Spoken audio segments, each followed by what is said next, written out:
Torej, lahko začnemo. Lepo pozdravljeni še na 5. dnevu Dnevov Jožefa Štefana. Mogoče nas kdo gleda tudi preko televizije Inštituta Jožef Štefan, tako da lep pozdrav tudi vsem vam, gledalci. Vidite, ni naslova. Moral bi biti naslov današnjega dogodka. Takole. No, pred nami je okrogla miza disruptivne tehnologije v kontekstu ekonomskega in družbenega razvoja. Kot vidite, so z nami vrhunski sogovorniki, prav tako vrhunsko voditeljico Ino Petric in Ina, najbolje, da kar začnemo, ti predajam besedo. Ja, hvala lepa. Lep pozdrav seveda spoštovanemu občinstvu. In dovolite, da najprej na nek način pojasnimo, kaj je sploh disruptivnost. Ko smo nekako testirali med laiki in strokovnjaki, moram reči, da so kar pogosto sprašali, da ne poznajo besede, ampak kakorkoli. No, disruptivnost označujejo koncepti, ki so drugačni, vizionarski, drzni, učinkoviti, lahko pa so tudi moteči ali zavirajoči. No, in kot je že Polona rekla, bom nadrobneje o tem govoril v kontekstu novih tehnologij, predvsem umetne inteligence.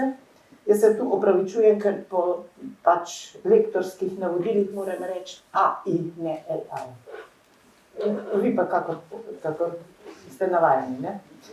No, te tehnologije zadnje leto so v ospredju mnogih srečanj znanstvenikov, gospodarstvenikov, pa tudi državnikov, in tudi bolj ali manj ozaveščanje javnosti. In seveda se postavlja vprašanje, kaj lahko umetna inteligenca spreminja v prihodnjih desetletjih. Ko sem omenila politike in gospodarstvenike, moram reči, da je bila to glavna tema AI, umetne inteligence, tudi na letošnjem Davosu. Tako da, apropo gospodarstvenikov in politikov. No, razvoj tega področja pa gre s tako naglico, da še včerajšnje napovedi apologetov, pa tudi kritikov zelo hitro zastarijo. Kaj lahko umetna inteligenca prinese novega na polju biotehnologije, medicine, zdravja in tudi dolgosti življenja? Zlasti te start-upi o dolgosti življenja so v zadnjih letih v porastu, zlasti v Združenih državah. Pomembni so tudi preboji v kvantnem računalništvu, to so nekateri od teh ste specialisti za to. Perspektive pa se obetajo tudi na polju raziskav obnovljivih virov energije, pa tudi rešitve na polju finančnih sistemov in pa tudi drugo. No, in to je le nekaj poudarkov izzivalne teme, ki jo bodo razčlenjevali današnji gostje omizja.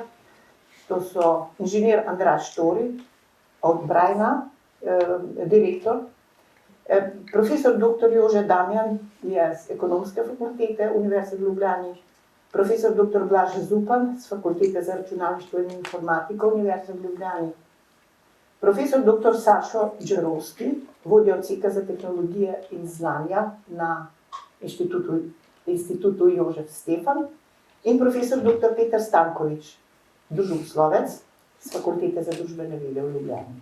Lep pozdrav, spoštovani gostje. No, poglejte, približno pred letom in pol nekako je svet počaral, pa tudi zaskrbil pojav umetne inteligence in kljub hitremu razvoju je razprava tako v plusu kot v minusu in zanimivo, da po vsem tem času še na nek način niti ne neha. Seveda se postavlja vprašanje, kakšni so razlogi. Družboslovci sicer pravijo, da je strah pred neznanim človeški naravi, lahko so razlog ne dovolj pojasnjeni pojavi, posledica tudi neznanja. Ne gre se samo nekako to, da je imanentno recimo strah človeku. In tu pa se postavlja vprašanje disruptivnosti, koristnosti, novosti, ki v prihodnje lahko oblikujejo boljši svet. In tako kot smo v uvodu zapisali, naj bi bila v bistvu na nek način topika današnjega pogovora, razprave. In manj bomo govorili o tem, da obstaja kar veliko, zlasti v laični javnosti, zanimivo pa tudi delno v strokovni, ker se govori o fantaziranju nekako o koncu človeštva. Pa me zanima, kako se lotiti te razlage, plusa in minusa, recimo ob pojavu umetne inteligence. Družboslovec, profesor Stankovič, lahko vi na kratko opredelite, recimo z vašega stališča, ne? Ja, vidikov je ogromno, ne. Zdaj v bistvu nekaj, kar gotovo je v bistvu te nove tehnologije, takšne pa drugačne, ne, prihajajo ves čas, ne, tako da umetna inteligenca je pač nekaj, kar je trenutno zdaj, ne, se pojavilo. Kar v bistvu bolj ali manj je stalnica, v bistvu so te reakcije, ki so na začetku zelo zadržane, prestrašene in tako naprej. Na koncu se pokaže, da mogoče ni nujno to zelo bilo potrebno biti v takšni paniki. Ampak zdaj po drugi strani, ne, seveda mi pol tudi preučujemo, ne, vplive na družbo, na kulturo in tako naprej, vseh teh novih tehnologij, medijev in tako naprej. Zdaj, jaz mislim, da so tukaj pomembna dva vidika. En vidik je ta, da v bistvu pri bolj ali manj vseh stvareh se je doslej pokazali, jaz verjetno, ne, tudi razmišljam, da bo tako pri umetni inteligenci, da so plusi in minusi. Tako da v bistvu ni razloga, verjetno, da je to neka nova tehnologija, ki se bi jo a priori bali, niti ni razloga, da bi, ne, a priori to sprejemali kot nekaj, kar je popolnoma neproblematično. V veliki meri je itak v vsakem primeru to vprašanje konkretnih rab in v bistvu zelo različnih implikacij in tako naprej. Ne. Tako da hočem reči, po eni strani je to neka gotovo stalnica, ne, in verjamem, da tako, ne, kot v bistvu, ne vem, jaz se spomnim recimo, v osnovni šoli smo pisali nek fantazijski spis, Svet leta 2000. In smo vsi pisali, kako bo zdaj to neki roboti, vse obvladovali in tako naprej. Ker takrat so bili takrat aktualni roboti, pa ne, vidimo, da mogoče ne, ni zdaj, da hodijo okoli sami roboti. Ne. Se pravi, hočem reči, nekaj je to ta vidik, ne, malo se bojimo novega in tako, ne, ampak po drugi strani pa mislim, da pa ne moramo iz enačbe izvzeti, ne, se pravi, to neko širše vprašanje tehnologije, ne, ki pa je, ne, ok, pustimo, da je te konkretne pluse, minuse in tako naprej, ampak kot celota, pripeljala do tega, da je planet na robu, ne, skratka, samouničenja.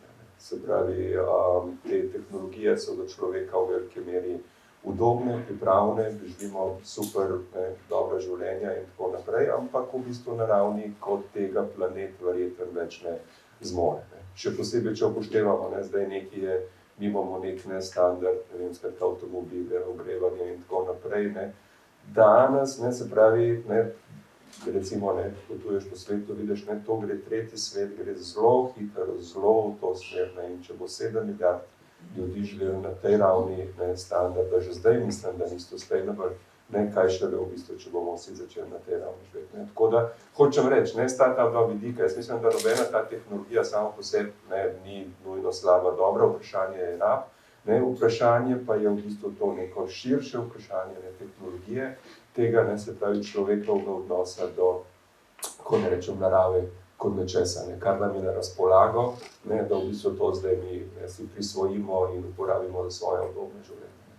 To seveda zdaj, da ne zabluzim, mogoče samo še ta misel, ne, tako da v bistvu, ne, v družboslovju, filozofiji, humanistiki, ne, velike razprave tudi na to temo, ne, se pravi, ena je že v bistvu potem samo to razmišljanje, ne, kako je v bistvu cela ta, mogoče v bistvu na neki ravni problem, ne, zahodna, ne, moderna metafizika, ne, od Descartesa naprej, ne, ki vzpostavi čisto metodološko pravi, ne, se pravi, če hočem nekaj karkoli vedeti v svetu, ne, se pravi, ok, jaz sem, pa svet je, ne, se pravi, ta subjekt-objekt, ne, se pravi, kot neko metodološko izhodišče. Edina stvar, v kateri sem lahko prepričan, je, da sem jaz tukaj, ki dvomim v svetu, ne. In na to potem zgradi svojo filozofijo, all good, ne, ampak v bistvu vzpostavi to paradigmo subjekt-objekt, ne, se pravi, nekdo, ki razmišlja in neke stvari okoli mene, ne. Problem v bistvu, ne, in to je danes dosti razprav v tem kontekstu, ne, da v bistvu sama ta, ne, distinkcija, v bistvu cela, hočem reči, ne, zahodna znanost, zahodna kultura je zgrajena na tem, ne, v bistvu vzpostavlja našo okolico kot, ne, skratka, nek objekt, ki je nam na voljo. Ne. In zdaj v bistvu mislim, da je v veliki meri, ne, vidikov ne bližajočih ekoloških težav, ne, na nas, da začnemo razmišljati, ne, se pravi, ne samo o konkretnih, ne, skratka, rešitvah in tako naprej, ampak v bistvu, da probamo izstopati iz te paradigme, ne, kjer, ne, smo mi subjekti in pomembni, ne, svet okoli nas pa je zgolj nek niz objektov, ki so nam na voljo. Ne? Se pravi, kako svet okoli nas razumeti bolj empatično, ne? Skratka, onkraj te binarne opozicije subjektov. No, se je zanimivo, ne mislim, misel je tako rekoč filozofska kategorija, ne? Ampak sem se spomnila, recimo en vaših kolegov je filozof, vi ste sociolog, ampak filozof pravi, kar ste zdaj razložili, kako družba funkcionira in kakšnem stanju smo, tako rekoč se atomizira, ampak dobro, o tem bomo še kasneje rekli kaj. Pravi, da je statistično pomembno, recimo v javnosti in v medijih, da se pa pojavljajo članki, intervjuji, omizja o vesolju. Ne? Mislim, ravno na osnovi tega on potem pravi, da je to, ampak to mimo glede, kakorkoli. Ja. Jaz mislim, da smo še šli v ta filozofski del te debate. Ne? Poleg tega spreminjanja odnosa objekt-subjekt, vendarle, mogoče za razliko od prejšnjih tehnoloških prelomov, ne, se je tukaj pojavil še en drug aspekt, ki se mi zdi, da ga šele prebavljamo. Ne. Da nas je ta umetna inteligenca v bistvu zrabutala iz piedestala. Ne. Vedno smo, mi imamo inteligenco, ne, in drugi. In če inteligenca tisto, kar te definira... A misliš, kao ljudje imamo? Ljudje, ne, če vendarle je to del samopodobe, zakaj imaš tisto pravico, da z nečim drugim operiraš, ne? In naenkrat ti reči, v bistvu ta inteligenca to ni nič tako zelo posebenega. Nič posebenega nisi, nič posebenega niste. Takrat se začneš vprašati, če smo nekako v malo bolj sekularni družbi, smo v bistvu izgubili osnovno bazo, s katere izhajamo. In to nas bo še dodatno prizadelo, oziroma nas bo še toliko bolj, ne sam planet prej sprašali, sploh naš smisel, ne, zakaj sploh karkoli delamo, če lahko nekdo to boljše od nas počne. Se je to zanimivo, profesor Zupan. Zelo redko pa se sliši v javnosti, samo ko se govori o strahovih, da bo konec človeštva in ne vem, take grozljivke, profeti groze se pojavljajo v bistvu in so kar dosti glasni. Kako je v bistvu sploh sestavljena ta, kako funkcionira ta umetna inteligenca? To redko slišiš, da je to na nivoju teh dveh nevronskih mrež. To vi malo povejte. Ne morem. No, recimo, približno. Moram v parih minutah. Ja, no, približno. Mislim,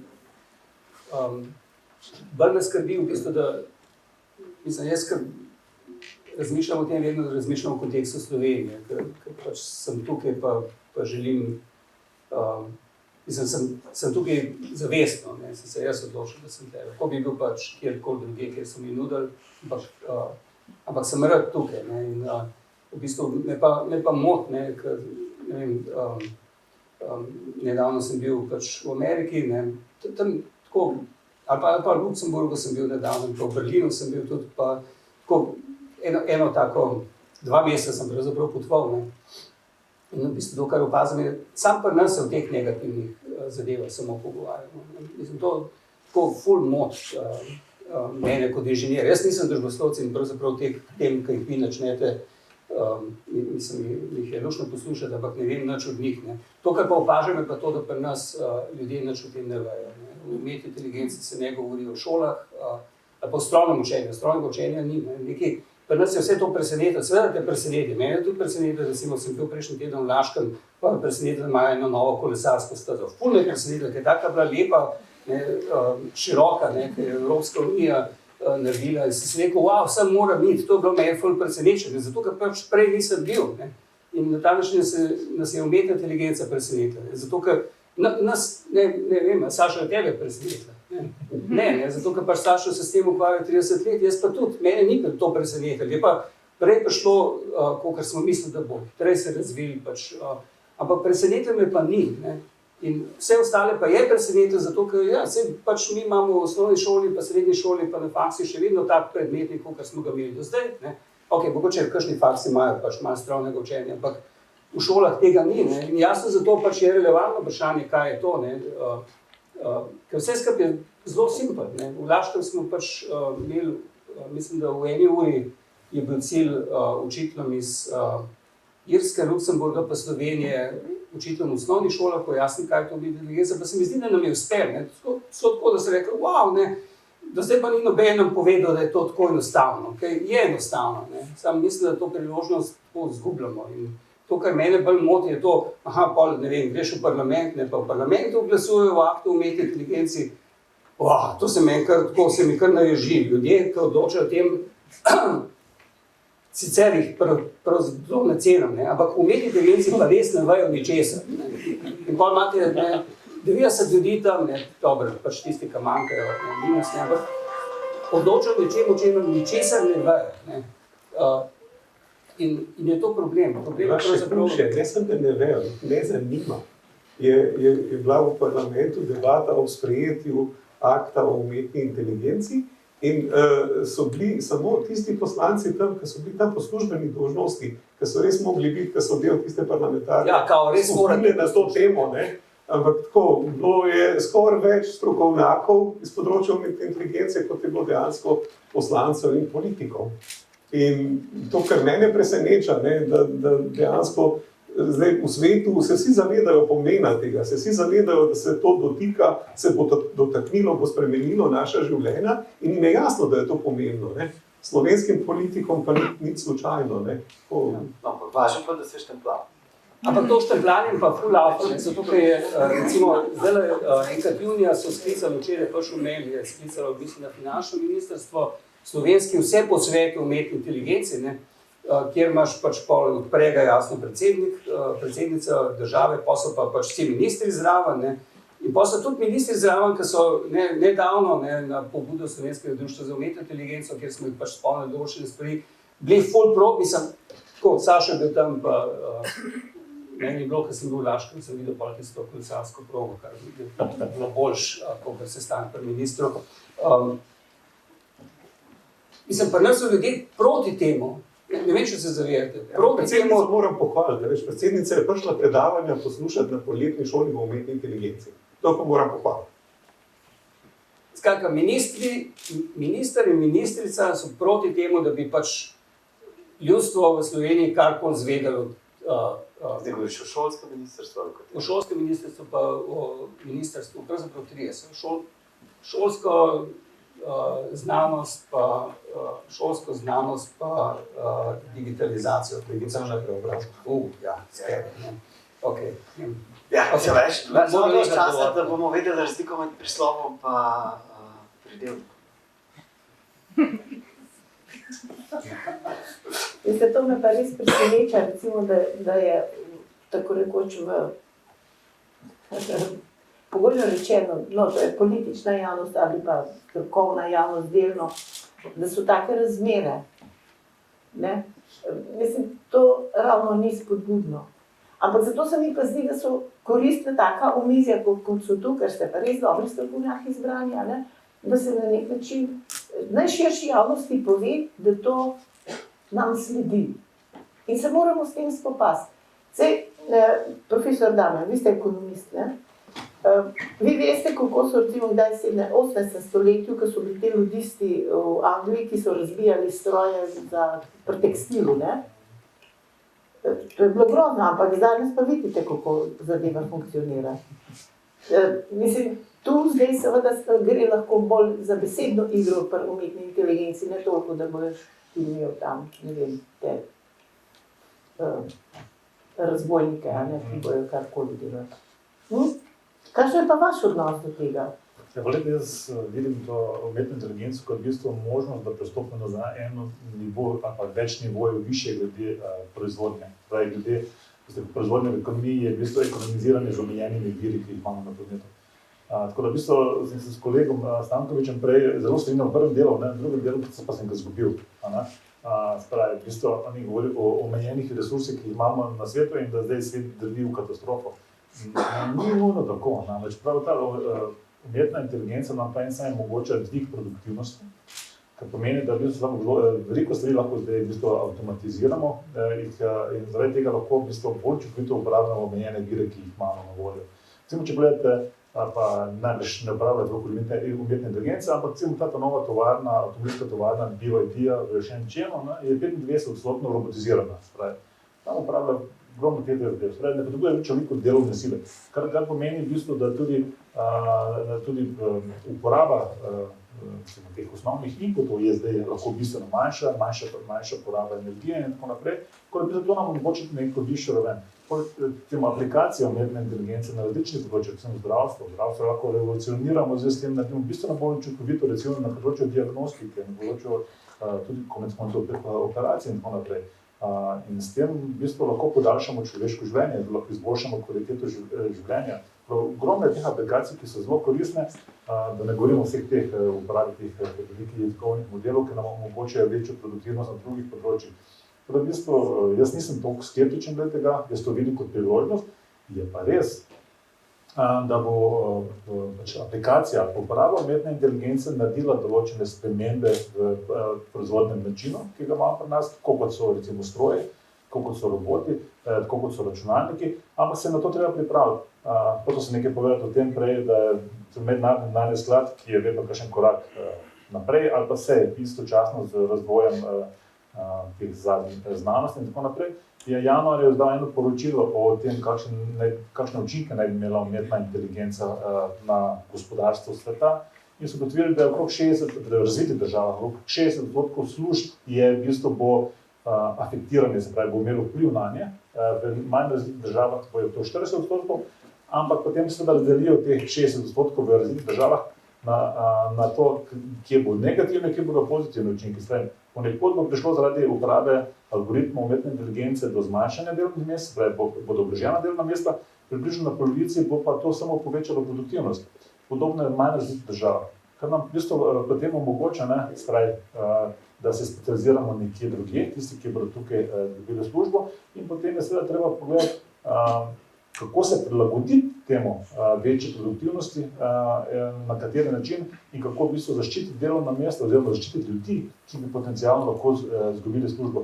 Tako da v bistvu potrebujemo eno čisto drugačno zdaj diskusijo, moramo iti korak naprej, se pravi sprejeti ta umetno inteligenco kot nek danost, nekaj novega, to je ta nova disruptivna tehnologija, ki je lahko izjemno uporabna, seveda pa moramo vedeti, kakšni so potencialni negativni učinki tukaj in seveda se pripraviti na to, da ti učinki ne bodo negativni. Mislim, se to gre v kontekst te disruptivnosti, na kar so še opozarjali recimo ti Blaž in Andraž, da je treba pa ljudi izobraziti, to kar manjka.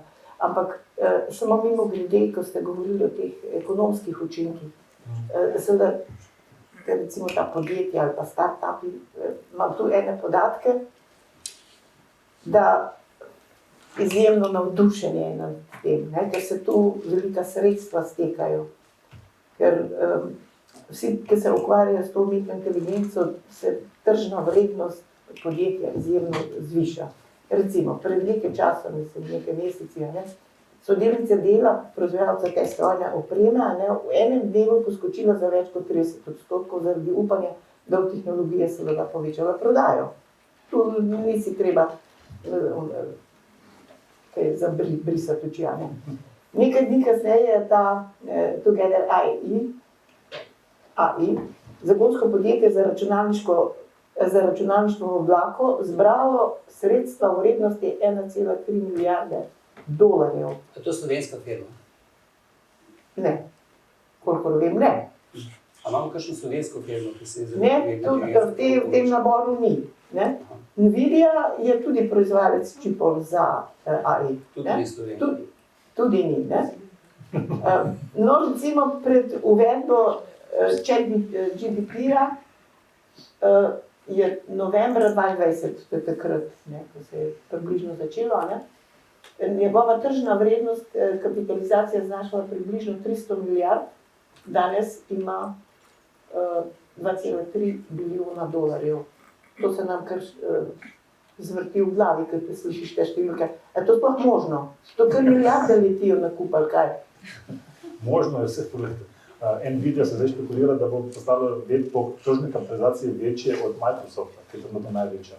Glede, tudi Tesla je bila nekaj časa zelo na vrhu, zdaj pa počasi pada, ker je pač ta hype električnih avtomobilov pada, tako da tudi tukaj bo verjetno prišlo do upada, tako kot zdaj se kaže, da se je trend rasti delnic teh tehnoloških, predvsem Nvidia, AMD-ja in ostalih nas je malce zaustavil.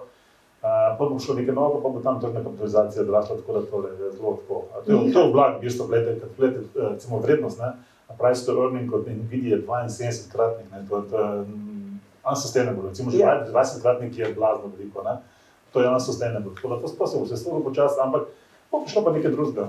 No, samo mislim to ponazoritev tega, ne, ker ste vi, profesor Đerovski, rekli, prihaja neka nova doba. In s tem se je treba spopasti, ne? Absolutno. Tudi recimo v ekonomskem smislu. Absolutno. Umetna inteligenca ima te učinke, sami ste govorili tudi o ekonomskih učinkih. Mi moramo v Sloveniji to sprejeti in se začeti v skladu s tem obnašati. To bi bila izredno donosna investicija in Slovenija mora v to investirati. Slovenija je tlele bila kar v precejšnji prednosti do 5-10 let nazaj, dokler se ves ostali svet ni zbudil in začel v to investirati.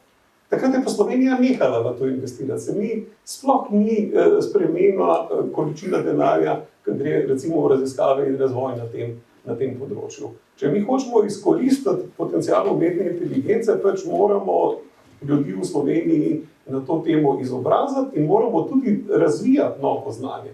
Kajti ni zadosti, to samo da v šolah to poučujemo, pač to sledimo temu, kar se je drugje po svetu zgodilo. Mi moramo tukaj ustvarjati novo znanje in v Sloveniji ta potencial imamo, ampak s takim odnosom, o katerem smo se pogovarjali, pač ne bomo tega področja pognali naprej. To je nedvomno. Ne? Druga stvar, ki sem jo hotel pravzaprav izpostaviti in se navezati na ostale sogovorce, je zares, kaj je različnega pri umetni inteligenci v primerjavi z drugimi tehnologijami. ChatGPT je bil zelo dober primer tega, ta tehnologija je v trenutku postala dostopna izredno širokemu krogu ljudi. Ne more ravno vsak robota, pač si ga tudi prvoščiti kupiti, pa ga ne more imeti v kuhinji ali kakorkoli, ne? Ampak ta nova orodja umetne inteligence pa dejansko vsak do njih pride, ne? In jih že uporablja, ne da bi nujno zares vedel, kaj točno ta orodja počejo, ne da bi razumel, in ne da bi imel tudi en občutek, kako se jih pravilno in bom rekel tudi etično uporablja. Ne? In v tem kontekstu tehnologije je to tehnologija in je zelo pomembna tehnologija in mičkeno bi to stališče zavzel, da tehnologija je kot ena čarobna palčka. Ne? In kar si zaželimo, nam v resnici pomaga tisto steč relativno hitro. Ne? In močnejša, kaj je tehnologija, pač ni treba do tega prideš. Ne? Še vedno se pa moraš vprašati, kaj si pa zaželiš. Ker lahko pa to dobiš, ne? In če je to orodje zelo močno, ne? Lahko zelo hitro dobiš nekaj, kar pa nisi zares premislil, ne? Ker se prej si mogel se malo potruditi za to, da dosežeš to, kar si zamislil, ne? Pa v tem procesu mogoče si se v svoje mnenje spremenil, pa si se zavedel vseh posledic tvoje izbire, ne? Ne, pa zdaj kar naenkrat se zelo hitro izbire naredijo, zelo hitro pride do tih posledic, ne da bi človek zares premislil, ne? In dejansko potem tudi zaradi tega pride do ogrožanja naravnih virov, ki jih človeštvo ima in so omejeni. Tako da moramo res o tem se izobraževati in razmišljati. In to ni to problem tehnologije, kot je problem vrednot pravzaprav. Kaj si zares zaželimo?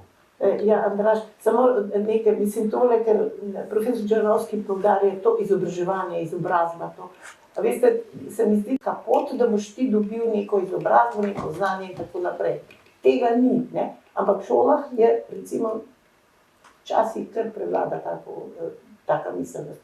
Ja, Andraž, Jaz bi se vrnil najprej na izobrazbo. V resnici je bolj pomembna radovednost kot izobrazba. Ampak mislim, da se lahko na to vrnemo. Hotel sem pa še en aspekt upozoriti, ki si omenila. ChatGPT je v trenutku bil vse prisoten na svet. In ta moment, za razliko od robotike, pa za razliko od 10, 20, 30 let nazaj, je tudi tako malo pomemben zato, ker gledamo, kakšni so mehanizmi v ozadju, ekonomski mehanizmi in podobno. Namreč, v 90-ih je bila fama svet je raven, v smislu, iz kjerkoli se karkoli da narediti, imamo internet, vsi lahko naenkrat dostopajo do te nove ekonomije. ChatGPT in to, kako smo vsi hkrati dostopali, je pač primer tega. To pa pomeni tudi, da majhne razlike v času, v kvaliteti, povzročijo velike razlike na trgu in izjemne koncentracije. Koncentracije, se pravi, kdo dobi najprej največ uporabnikov, na koncu tudi zaradi tega gre tudi največ kapitala tja, namreč kapital gre tja, kjer je priložnost, ne obratno. In na koncu moč. Ne?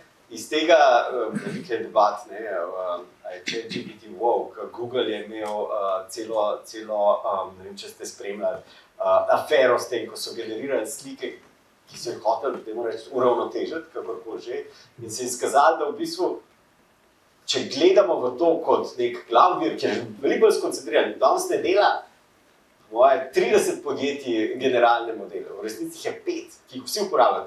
Tisti dajo noter, tisto vsi uporabljajo, skozi tisto lečo vsi gledamo svet. In je treba tudi ta del pogledati, da te tehnologije v osnovi, če koncentriraš ne le denarno moč, ampak tudi moč vpliva, so nedemokratične. Na nek način ta ideja, da vsi participiramo, pa vsak glas je enak vreden, ne izkaže se, da imaš zdaj neki zelo majhno število točk, čez katere gre vse.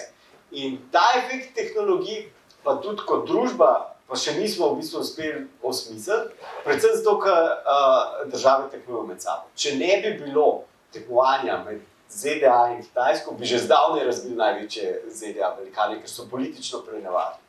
Ampak ker to tekmovanje obstaja, vsak ne bo še malo našega zbildati, kaj boljš, kot da tisti v tujini izraste. In te aspekti, se pravi, na eni strani, kako moč deluje za kulisami umetne inteligence, so tudi zelo pomembni, ko mislimo, ko govorimo, kaj moramo vedeti o umetni inteligenci, kako se moramo izobraževati. Pa zdaj, če nazaj grem, predvsem moramo biti pa radovedni. Jaz mislim, da radovednost je tisto, ki je tukaj podcenjeno, ne izobrazba, ne specifičen kurikulum. Tisto, kar je podcenjeno, je profesor, učitelj, reče, wow, to je pa nekaj, kar moram dati ven, da moji otroci razmišljajo, vsi ne vem, kako bodo o tem razmišljali, ampak moram jih spodbuditi, da razmišljajo. Je to bolj pomembno, kot dati specifičen kurikulum. Pa se moram popraviti, jaz sem zares mislil znanje, ne pa izobrazba. Ne? Zdaj, zato, da znanje pridobiš, pa če nisi radoveden, pa lahko ti greš skozi kakršenkoli izobraževalni sistem, da se te nič ne bo prijelo. No, to sem jaz rekla, da prevladuje včasih pri nas mnenje, da je to kraljevska pot, kako ti dobiš izobrazbo oziroma znanje. Ni, to so odzadaj dnevi, leta, premišljevanja, mučanja tudi. Danes je pa vse tako na hitrco, ne? Ampak najbolje se naučiš, če kaj dejansko tudi sam delaš, ne? Ker, tako, če ti sam nekdo nekaj razlaga, to težko se ne. Če pa sam kaj delaš, pa uporabljaš tisto znanje, šele takrat se te zares prime. Ne? Definitivno. Ampak, Andraž, to, kar si ti preekspliciral, recimo, kako pride v te moči in kaj lahko utegne potencialno, na nek način narediti neko razkol, recimo pogojno rečeno, s tem, ko posamezne države okolja favorizirajo to. Jaz sem zasledila, recimo, zanimiv članek, kjer kako nove tehnologije osvobajajo človeka. Mislim, ti nekaj znaš, kar je povezano z znanjem in tako naprej, in kako razmišljajo in pišejo apologeti Silicijeve doline. Tako da je. Predvidevajo ugašanje nacionalnih držav z razvojem tehnoloških inovacij. Nov, sodoben in suveren človek bo lahko član kognitivne elite, tisti, ki bodo imeli posebne spretnosti in močno inteligentnost. In ko bo moderna država vse bolj propadala zaradi vse revnejših prihodkov, bodo suvereni posamezniki gradili neke mikroenklave in radikalno restrukturirali suverenost. Gre za ustvarjanje korporativnega polisa, kjer bodo ustvarjene kognitivne elite suverenega posameznika. Država monopol nad nasiljem in v trenutku, ko se pojavi dovolj velika grožnja, se skoncentrira moč. No, ampak mislim, taka miselnost prevladuje, zdaj ekonomist, kako vi to? Jaz gledam na svet velika geopolitike. je že Andraž prej omenil, tako da jaz ne vidim te nevarnosti.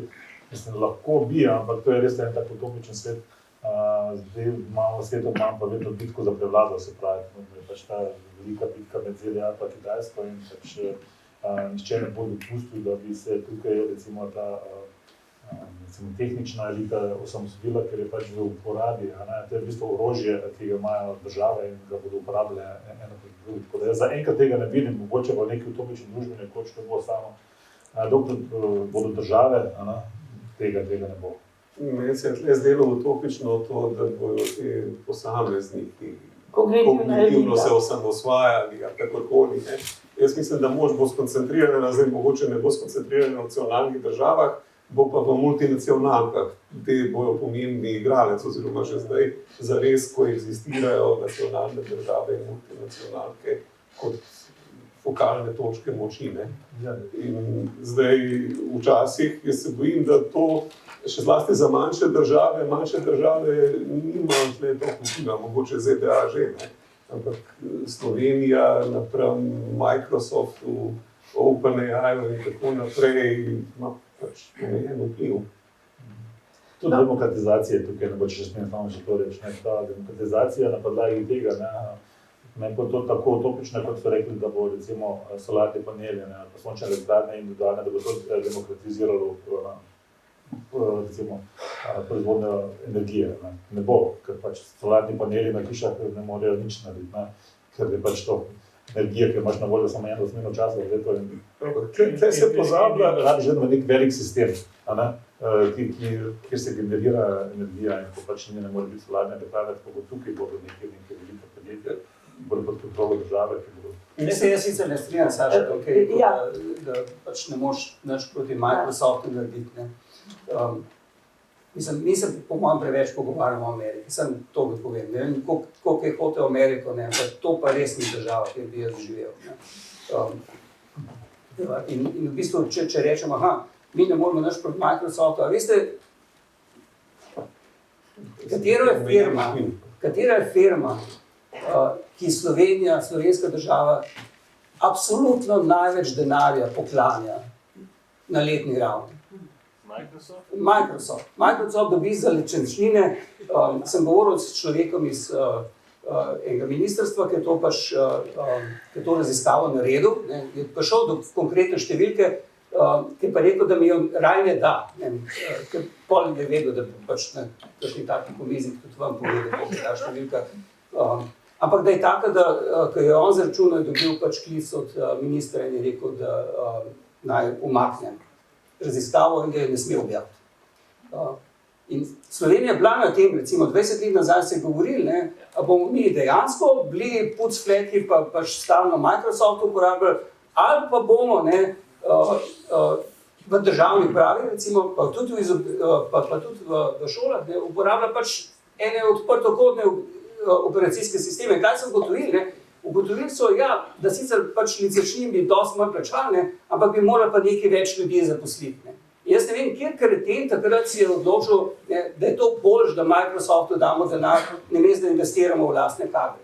Tako da mi lahko, pač tudi, ne bom rekel, da je to, da bi pač Microsoft zaradi tega propadal, ampak odločila se je pač Evropa takrat zavestno, podprt Microsoft. To ni kar tako prišlo, to je zato prišlo, ker pač Microsoft plačal logiste in dal razne podkupnine in zato smo šli v to smer. Jaz bi se rad pač tudi mogoče na tem omizju, če se da, malo kasneje, tudi pogovarjal o tem, kaj pri nas, ne samo tujih firm, ampak ena firma pri nas je pravzaprav, ali pa bo zaradi umetne inteligence dobila preboj, tudi zato, ker konec koncev, saj nisem še v tej fazi, ampak me zanima moja penzija, ker trenutno, tako kot mi ekonomisti pravijo, sem bil malo pod vplivom Mramorja zadnje leta, da pravzaprav penzije ne bo, zato ker pač če produktivnost ne raste, pa če se poveča ful število prejemnikov penzije, pa če pa spodje nima nobene plačuje, da pa pač penzije ne dobivaš. Edina varianta je, da jaz dobivam penzijo, ker bo taka, da bom lahko še kam šel, je to, da se nekaj premakne na področju produktivnosti. In zato so pač te disruptivne tehnologije toliko zanimive, ampak ne zanimive za nas v Ameriki, ampak zanimive za nas v Sloveniji. In tle bi jaz rad, pač, da kakšen preboj pride. Trenutno ne prihaja. pa Saša pa v bistvu tudi, ne, sem že nekaj časa mučenje, zakaj bi bila umetna inteligenca kakšna izjema, ne? Zakaj bi umetna inteligenca bolj podpirali kot znanost in življenje, recimo, ne? Ker v bistvu tako, ko jaz vidim Slovenijo, ne, mi načeloma ne podpiramo razvoja, mi rečemo, ta mentaliteta je tukaj, kar sem jaz samo družbeno zavedajoča se oseba. In mi smo imeli podobno debato, ki je o nevarnosti umetne inteligence, smo imeli takrat, ko so se uvajale genetsko spremenjene rastline, pa način, ki so zdaj smo to sprejeli, da pač te biofarmaceutike sprejmemo, ki čeprav so narejeni pač manipuliramo celice, in sintetično, pa mi Slovenci močno novih tehnologij. To jaz mislim, da je stalnica, da ni nič novega in zato je znanost tudi tam v Sloveniji, kjer je. Dušan, pomaganja, ne vem,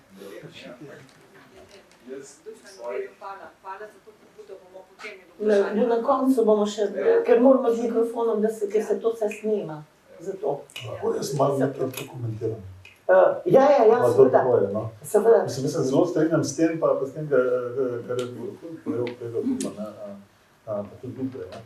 Se pravi, v bistvu, problem Slovenije je, da v bistvu nimamo prioritet, nimamo razvojnih prioritet. Se pravi, znanje, rekli je tukaj že 20-30 let na tem področju, bili smo v špici, tukaj je pač nekaj posameznikov bilo radovednih in nedelno na tem področju, imeli znanstvene objave, razvili so se neki odseki oziroma oddelki, ampak potem pa ni bilo uporabe tega. Tukaj v Sloveniji nismo naklonjeni temu komercializaciji tega oziroma nadaljnjemu razvoju, ker ni vizije. Recimo, to lahko mogoče deluje v Ameriki, ko imaš recimo nek kapitalski trg, ki prepozna te ideje in nastane Silicijeva dolina. Čeprav, kot vemo, Silicijeva dolina prvo na svetu je bila v Izraelu, kjer je bila pa v bistvu odločitev države, da bo pač investirala v določene tehnologije in potem je šel kapital tja. Ampak moramo se misliti bolj zgledovati po Kitajski. Kitajska je to vseeno država, ki ima neke razvojne prioritete in ki v bistvu fokusira svoj denar na določene tehnologije in so se pač odločili, recimo, da so to čipi, umetna inteligenca, kvantne računalnike in tako naprej in tja usmerja svoje vire. In s tem v bistvu, ko jih posveti, v bistvu tudi kapital gre v tisto smer. In v Sloveniji tega ni. Mi smo pač kupimo tole, recimo Microsoft, oziroma licence, namesto da bi sami nekaj naredili na tem področju. In naravno je, da se te prioritete s časom spreminjajo. Pač v nekem obdobju umetne inteligence, v drugem materiali, tretjem kvantne tehnologije. Pri nas je pa izjemna resistenca temu, da se na karkoli da poudarek v nekem trenutku. Mi pa vsakem malo damo, pa razprešimo. Blažo, imaš ti kaj na to reči? No. Mislim, jaz sem Poljca, ne bi rad sam te živ. Ne, a imaš, recimo, veš za kakšno podjetje pri nas, kot si prej rekel, da se sprašuješ, ki bo naredila recimo preboj v tej... Ja, se eno vem. No, se ne, da bomo zdaj kao morali samo... Je pravzaprav to zanimivo, kako so te prebojne tehnologije, ker mi pač vsem očitno mize imamo, pa izplene pa relativno majhen ali pa nikakor, ali pa tako, ker Dušan pravzaprav se v znanost nič ne da.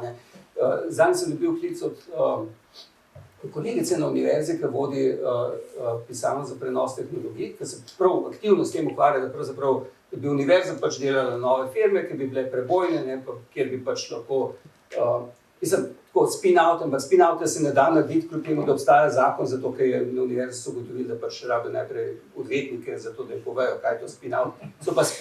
Spin-offi se ne dajo, spin-outi se pa dajo. Razlika v tem, da univerza pač ni solastnica tega, ni solastnica firm, ki se ustanavlja.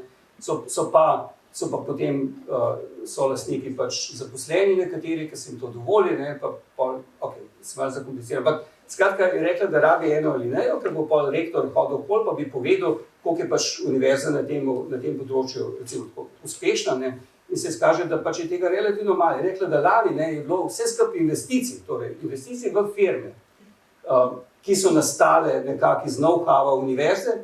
To ni investicija univerze, ali pa to je pač zunanja investicija v te firme. Investitor je pa šel pa nekaj investiral. Je za okoli 250 000 evrov. Se je rekel, wow, ne, ker 250 tisoč evrov je pa že projekt, ne, za katerega bi jaz razmišljal, da je dovolj majhen, da se ne prijavim nam, če pišem projekt. Ne. In to je pa zdaj, to je pa vse firme, skratka, ki jih je kdorkoli ustanovil na Univerzi v Ljubljani, najbolj razmišljate, koliko jih ni dosti, po enih 5. Ne. Je dobil 250 tisoč. Klic je bil pa zato, je rekla, če lahko pač sem uvrsti Genialis. Genialis je pa firma, ki je pa nastala, spet iz tega, da so pač par študentov tudi iz mojega laboratorija, so šli pa so pravzaprav eno tako bioinformatično firmo naredili, ne, ki pa totalno bazira vse na umetni inteligenci, ne, ki je pa dobila kapital 12 milijonov za investicijski, kar tudi gledano tako, recimo z ameriške strani, ni nekaj, ne, ampak bojo preživeli pač, ne. Skratka, tega je ful malo, ne, in je tega premalo. Mi se dejansko, nikaj da si ne upamo. Ne. Se Genialis tudi je bila dilema, pač lahko ona sploh reče, to pač ta prava investicija, ne, ker Genialis del obstaja, ampak investicija je bila pa v Genialis, ki pa v Ameriki, pač v Denveru je družba registrirana. Ne. Tako da, jaz ne vem, mislim, nam poguma manjka, poguma na vseh nivojih. Mislim, da ni radovednost tista, tudi ni pač, mislim, ok je, da pač so, mislim, tako kot prav Sašo, da bi bilo dobro pač investirati do določene, jaz se s tabo tle duše ne strinjam, da pač to, kar zdaj delajo, da pač marmelado na tenko razmažejo, pa da je vse v redu. Interes je, ja. Ne, da ni poguma, nekateri ga imajo. Ne, poguma definitivno ni na nivoju cele države. Ampak interes mora biti teh ostalih. Ne? Če je nekdo poguman, da ni teh hoče narediti, potem mora ta srečati nek interes in okolici. Ne, okolje moraš biti razvito za to, da če pride do takšne ideje, do takšne pobude, da se lahko razvije. Recimo, prav zato smo mi, za to vlado, ki nisem najbolj zadovoljen z njo, sem imel 3 cilje, oziroma svoje osebne cilje, ki bi ta vlada naredila. En izmed njih je bil tehnološki sklad. Ta je ideja, da pač država ima budžet, s katerim v bistvu investira v nove predbojne tehnologije in je v njem tudi kapitalsko udeležena. Preko ministrstva za gospodarstvo smo naredili zakon in tako naprej, ampak ta zakon zdaj stoji že 3-4 leta v parlamentu, ker pač ni volje se strani ministrstva za znanost, kako se že imenuje, in predsednika vlade, da to gre naprej. Ni interesa, da bi to. Ampak to je en izmed načinov, recimo, da imaš neko poslovno okolje, kjer se rabi še drugo, tudi kadrovsko in tako naprej. In če pride do takšne pobude, da lahko v bistvu država stopi zraven, da ni nek inicialni kapital in potem se tudi zasebni kapital pride noter in potem se ta zadeva lahko razvije. Pa tega pri nas enostavno ni. Jaz bi tukaj potrdil pač okolje, tukaj rabiš ljudi, ki so šli že enkrat čez to, da lahko pomagajo. To je pač nekaj, kar se zelo dolgo zaganja, nek tak spinuje, neka taka vrtavka. In mi tako vedno malo pridemo, pa malo pihnemo vanjo, pa čez 2 leti spet malo pihnemo v tako vrtavko. Ampak če hočeš tako okolje narediti, moraš na, ne vem, časovni skali 10-20 let se odločiti, da boš to počel in vlagati vsak let in imeti nove ideje, da bomo tak sklad naredili, zdaj bomo izboljšali, kako se spin-oute dela, zdaj bomo to. Zato pa rabiš nekoga, ki je že kdaj kaj tazga videl na kakšni liderski poziciji. Drugače ne gre. Pravim še eno kontinuiteto, da nekaj, kar je prejšnja vlada sprejela, mogoče pa ta vendarle še porine malo naprej, ker z nacionalnim programom za umetno inteligenco imamo zelo podobno situacijo, kot je profesor Damjan tlele zdaj rekel. Ne? Tam je celo nacionalni program bil sprejet, ga je vlada potrdila in zdaj lepo tam v predalu stoji. In vključuje ne samo temeljne raziskave, vključuje tudi aplikativne raziskave, skratka strokovna dejavnost, javnost je bila v to vključena zelo zbalansiran program, ampak ni nobenega denarja bilo za tem in kar kaže ne bo. Program je pa do leta 2025. Kaj pa jutri? To, kar se pač izbere, da so vedno ljudje, Ja. odločevalci, in če oni nimajo te vizije, to pač... Ja, poleg poguma še vizija. Ja. Mislim, ta program je sicer bil en tak, kako bi to zafrt, bom rekel, okej, ne. Ker mislim, to, kar je država naredila, ne, v prejšnji vladi je to bilo, ne, skratka pride iniciativa od Evrope, da pač se zdaj bliža umetna inteligenca, ne, in bilo dobro kaj narediti in pač pozove vsako od teh držav, da pač naredijo strategijo uvajanja umetne inteligence v državi. In to bilo 5 let prvič, pravzaprav 3 vlade so se s tem ukvarjale. Da prvič je bilo 5 let nazaj, ne, kjer so pol specialen dokument, ki je bil čisto za nič, ne, in so ga stran vrgli. Ne. Pol je pa pod Janšino vlado še bilo, takrat so pa dejansko dobili ljudje, ki so to znali narediti. In to je bilo ful dobro. Ta dokument je, mislim, da ima 78 strani ali nekaj takega, in je totalno dobro napisan. Ne, ampak so tudi zbrali celo srednjo, mislim, da na prvem sestanku se je bilo vsaj 40. Ne. Mislim, to požre ogromno časa, 40 ljudi krat 2 ure sestanka, ne, in pol še kar nekajkrat, ne, in pol, ker začunaš, koliko ur je bilo to vloženo, je bilo ogromno. Ne, in pol, kar naredi minister v Janšini vladi, to sprejmejo, ne, sicer gre počasneje, ampak zato, ker pač Evropa pritiska morajo, ne, to sprejmejo in že tisti minister me je dal predal, enkrat sem ga na eni okrogli mizi na Brdu vprašal, kje je to, pa rekel, da v predalu sem rekel, če je dobro zakleno, rekel ja, ne. Ni čisto rekel, ampak se je skazalo, da je dobro zakleno.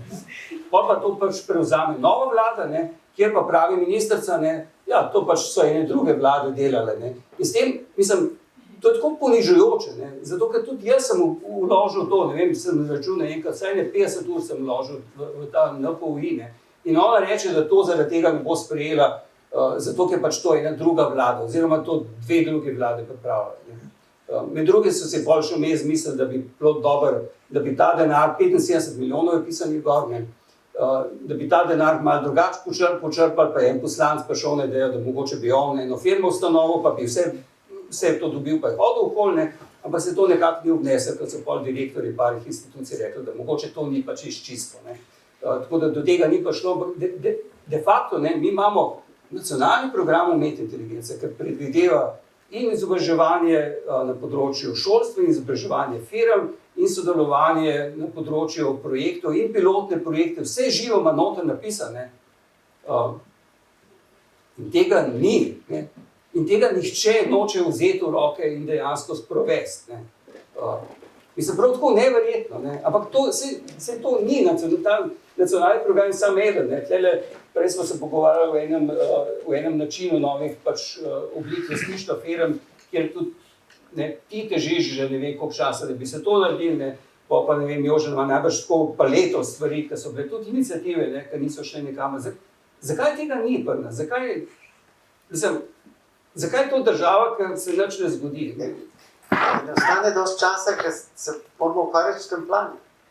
Veste kaj, mislim, ko tole poslušamo, meni je nekaj zanimivo, ne, da se analitiki, no, bom rekla, mogoče bolj družboslovni pa ekonomski, ne, pravijo, da se največji preboji v znanosti naredijo takrat, ko obstaja obdobje kreativne destrukcije.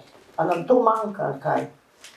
Kreativna destrukcija, mislim, vse to se ve, kaj je v bistvu, ne? Kaj pa je to, kaj je to? No, recimo, to dajo primer, recimo po drugi svetovni vojni, ki je bila ZDA, spet smo pri ZDA-ju, ogromno denarja dala v znanost.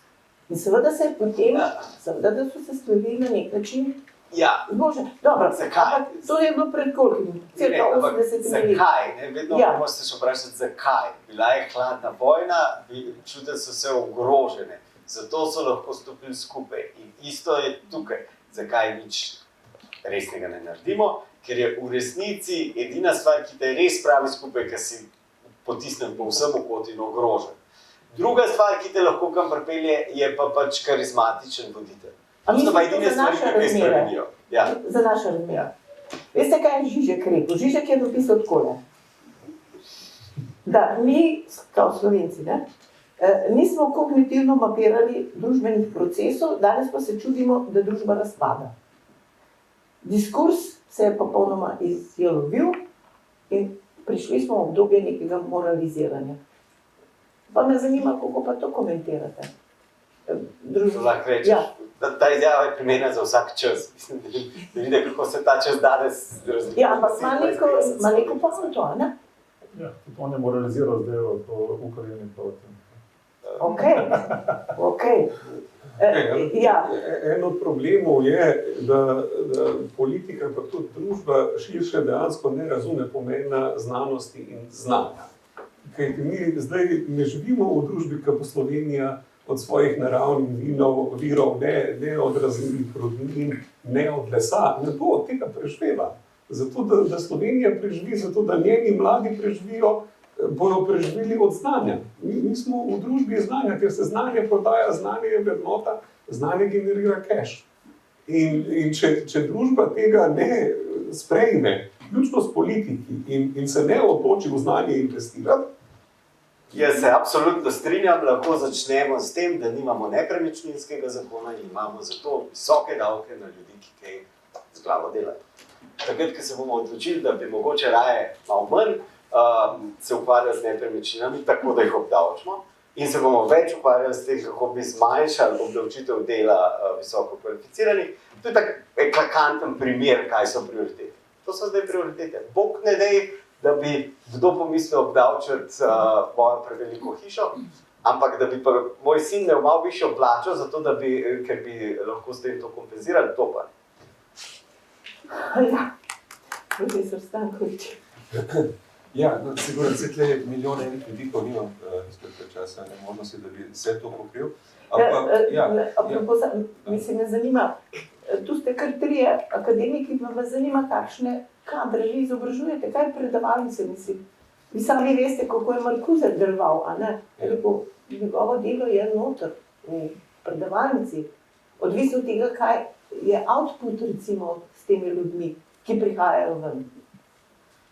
Ja, sigurno, ampak če se lahko malo vrnem, no, skratka, ne pač kot družboslovec, kot kulturolog v resnici. Se pravi, meni je ena taka, recimo, seveda vse žive stvari razmišljam, ampak recimo tudi sigurno to, podobno, sprav Slovenija 2024, kje smo, zakaj smo tle in tako naprej.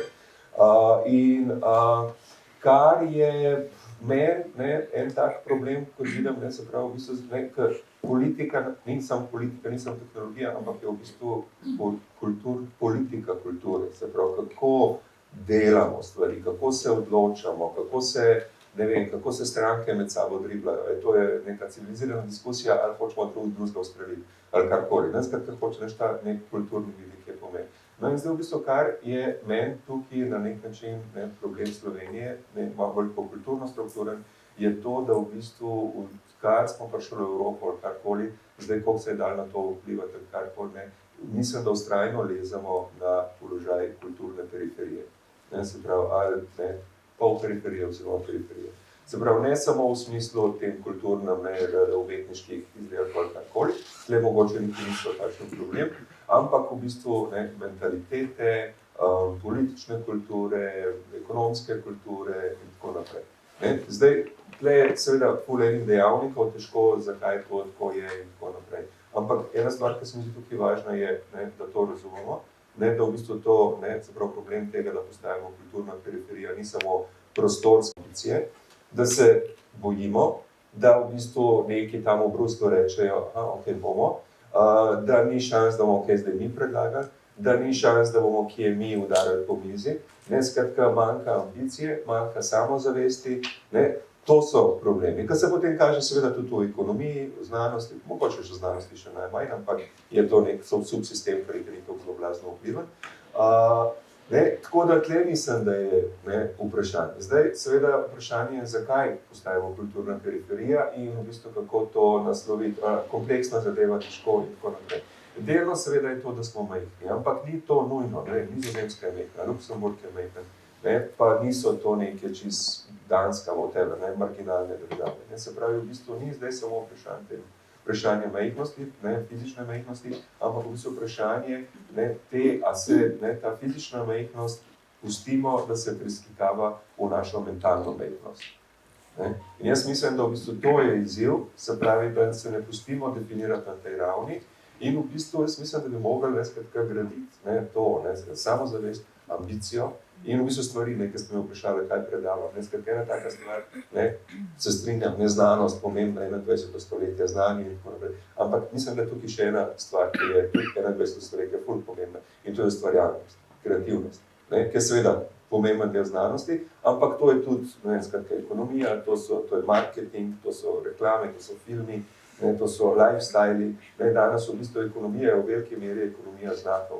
Se pravi, to, kar prodajaš, skratka, na Instagramu, influencerji in tako naprej, oni ne prodajajo znanja, to ni nič, oni prodajajo znake ugodja, užitka, ne vem kaj. Se pravi, da se bomo znali umestiti v te sisteme. Se pravi, mislim, da moramo razvijati znanje, ustvarjalnost in, kot rečeno, moramo se zavedati problema, lezamo na pozicijo periferije, ekonomske, kulturne in v bistvu, ker smo majhni, ki se ne upamo nič, in mislim, da moramo se zavedati tega in graditi na samozavesti, na odločnosti, individualizmu, nekonvencionalnosti, skratka teh stvari. Tudi, če pogledamo v bistvu vse te kulture, ki so ekonomsko, tradicionalno, skratka najmočnejše, pustimo zdaj Kitajska, te stvari, ki država investira, ampak v bistvu kje so se začeli te preboji, kje se je začela modernost, kje se je začela znanost in tako naprej. Nizozemska, Anglija, ZDA kasneje. To so države, v bistvu, ki niso nujno bile velike,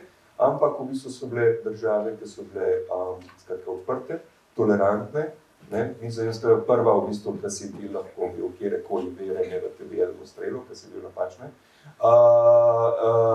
In v bistvu, kjer je bila ta neka vrednota drugačnosti, različnosti. Ker drugačnost, različnost je to, pomeni, da različne ideje, se pogovarjamo, pridejo nove ideje in tako naprej. Če pa v bistvu vsi razmišljamo na isti način, to ni neko dinamično okolje, ki bo proizvajalo nove ideje. Tako da tle se mi zdi tudi malo problem Slovenije. Se pravi, v bistvu majhni smo, ne samo fizično, ampak tudi v tem smislu, manjka nam ambicije, ampak v bistvu manjka nam tudi drugačnosti. Jaz se bom na tole zelo nakratko odzval. Jaz mislim, da v resnici ključna stvar, ki jo potrebujemo, so vrednote. Znanje mora biti vrednota, ustvarjalnost mora biti vrednota, diverziteta mora biti vrednota. In mi moramo kot družba graditi take posameznike, kajti taki posamezniki so zares temelj demokratične družbe. Demokratična družba ne more biti, če posamezniki niso konkretni, da so zrasli, da so zreli. Mislim, to, da imaš ti demokracijo, je samo utvara, če se večino mnen zmanipulira, ker ti imaš neizobraženo populacijo. Konkretno, ti si rekel, pač moramo vrednote, kaj pa konkretno predlagaš? Ker to se ful dobro sliši, ampak kako pa to narediš? Ja, s tem začneš v vrtcu pa v šoli, ne? To malo dolg časa traja. Ja, traja, ampak to je zares ta prava pot. In, mislim, če pa hočeš hitro, pa moraš... Oprosti, sem tole, ne? Mislim, pač pa moraš prodajati te vrednote, tako, kot zdaj prodajaš izdelke na Instagramu, tako, da zares uporabiš vso to mašinerijo, ki jo dan današnji imaš na voljo za prodajo. Ampak moraš prodajati prave stvari, moraš prodajati te vrednote. To je pa najhitrejši način, kako kaj dosežeš. A ti misliš, da v sedanjem vrtcu pa teh vrednot ni, ali tako? Ne. Jaz nisem imel tega občutka, da sem imel mulce tam, je pa res, da tega že nekaj časa nazaj. Ja, to je. Profesor Dan. Jaz bi šel zdaj na en korak naprej. Zdaj smo malo javno, ampak kako smo ugotovili, da v Sloveniji ni vizije. Nima odbore nekaj odločevalcev, ki je imeli vizijo in bi tja bili pripravljeni usmeriti denar. Preko subvencij, preko teh programov in tako naprej. Okay. Ali lahko to pričakujemo od države prihodnje, ali lahko pričakujemo, da bo bodoče vlade, ki imajo zelo kratek časovni horizont, se pravi 4 leta, od tega se dejansko 2 leti mogoče ukvarjajo z spremembami česa, ali lahko od njih to pričakujemo. Lahko pričakujemo to, kar ima recimo komunistična partija Kitajske, ki ima neomejen časovni horizont. Ne moramo, pravi. V politiku ne moramo nič pričakovati. Pravi, kaj če bi naredili nekaj destruktivnega v tej družbi? Ta destruktivnost je pa, se oblikuje en gremij, nekaj posameznikov, ki so odlični na svojem področju, in reče, to bi bile primerne prioritete za Slovenijo za naslednjih 20-30 let. Vse se te zadeve se bo spremenile kasneje, ker se pač tehnologije spremenijo in tako naprej. Ampak to bi morali Slovenija in začne izvajati neformalni pritisk. In v politiki temu pristopili, ker oni res nimajo idej. To so oni četrtorazredni državljani, pa nočem žaliti, ampak ker pač se priklopijo neke stranke, da pridejo do službe. Ampak oni nimajo idej, oni nimajo znanja, se pravi, mora biti nekdo priti od zunaj in jim dejansko da tja moramo iti. Ker oni v bistvu ne gledajo, kaj delajo Kitajci, kaj delajo Američani, kaj delajo Izraelci in tako naprej. Ker jih pač njihov svet je omejen. Dajmo jim dati neke smernice. To je nekaj noben znanstvenik ne bo hotel slišati, da se moramo ukvarjati zares za vplivom na politiko. Ampak je treba, stopiti naši samo koščeni stolpo in začeti vplivati na družbo. To je ključno. Ja, se to, kar je Stankovič rekel, mislim, iz te majhnosti narediti nek drug mentalni prostor. To se ste rekli, ne? strinjam s kolegom. Mislim, Ja. da pač politika deluje po nekem svojem kodu, ki je kod moči, politiki razmišljajo bolj manj o tem, bojo izvoljeni še v naslednjem mandatu, ne zdaj neki, Slovenija, sistemi, whatever in tako naprej. To je gotovo res. Ne. A gre za možganski trust zdaj, recimo? Tako je. Ja, Andraž. Na sorodno temo, se mislim, da profesor pozna, smo, slovenski tehnološki podjetniki ugotovili, da nas v bistvu nobena od teh niti gospodarskih združenj ne predstavlja za to, recimo, vizijo, kako naj bi se lahko družba razvijala, da bo kdo imel na koncu za pokojnine plačevati čez 20 let. Smo ustanovili podjetja, oziroma v resnici so to posamezniki, ki vodijo ta podjetja, smo se odločili, da bo vsako v to moglo plačati pač članarino in ima zdaj Slovenski tehnološki forum profesionalni pogon, ki počne v bistvu to, da poskuša se pogovarjati z deležniki in furati neko vizijo.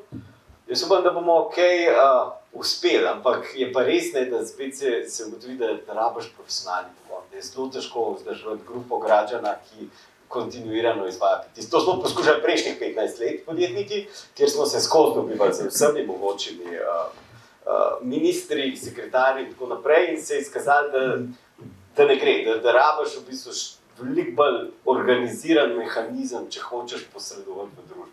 Tukaj tudi, mislim, potem spet na znanost, na vse ostalo, spet treba imeti organiziran, naoljen mehanizem, če hočeš kaj doseči. Ja, jaz sem to eno analizo za vas naredil. Ja, ampak še vedno niste vidni realnosti.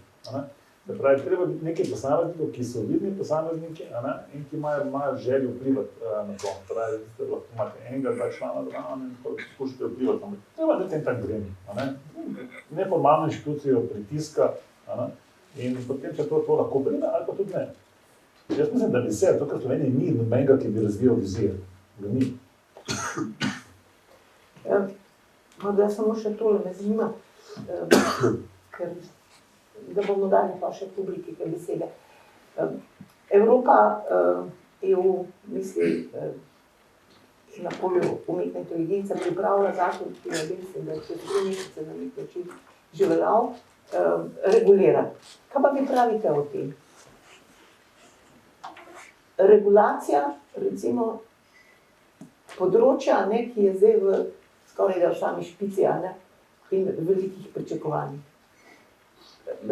Kot disruptivna metoda. Kot sem spremljal, se veliko birokratov zdaj toče po prsih, kako dobro stvar so sprejeli. Realno je pa predvsem gre za krotenje strahov, kaj bo ta umetna inteligenca naredila. Kako misliš, da krotenje strahov? Obstaja latenten strah ali je ekspliciten strah od tega, kakšno škodo lahko, to, kar smo pred nekaj v začetku rekli. Neznanje, strah. Ne, jaz mislim, da pač potencialni, ni samo imaginaren, je čisto realno, obstajajo potencialne negativne konsekvence uporabe umetne inteligence in mislim, da se je večino vsega, kar se je sprejel, skoncentrirali na to, kako bi vnaprej poskušali te negativne konsekvence preprečiti. Realno pa ne vem, če se je dalo na tnalo tudi pozitivne konsekvence, ki pa ne pridejo nikoli za skupaj. No, se ravno tu smo dobili stično točko s to disruptivnostjo, ki naj bi na dolgi rok, smo rekli, pogojno rečeno, koristna, je profesor Damjan lepo povedal, kje so tiste točke. Pravzaprav vsi. Ja, profesor Zupan. V času COVID-a smo z enimi parmi imunologi šli do predsednika vlade, pa smo predlagali, da bi Slovenija bila lahko prva država, ki bi, če bi vzpostavila bazo o obolevnosti in bazo o cepljenju. In smo rekli, da bi bila to prva država na svetu, ki bi znala pol skorelirati. Cepljenje pomaga, kaj pravzaprav se dogaja. To je bilo tako.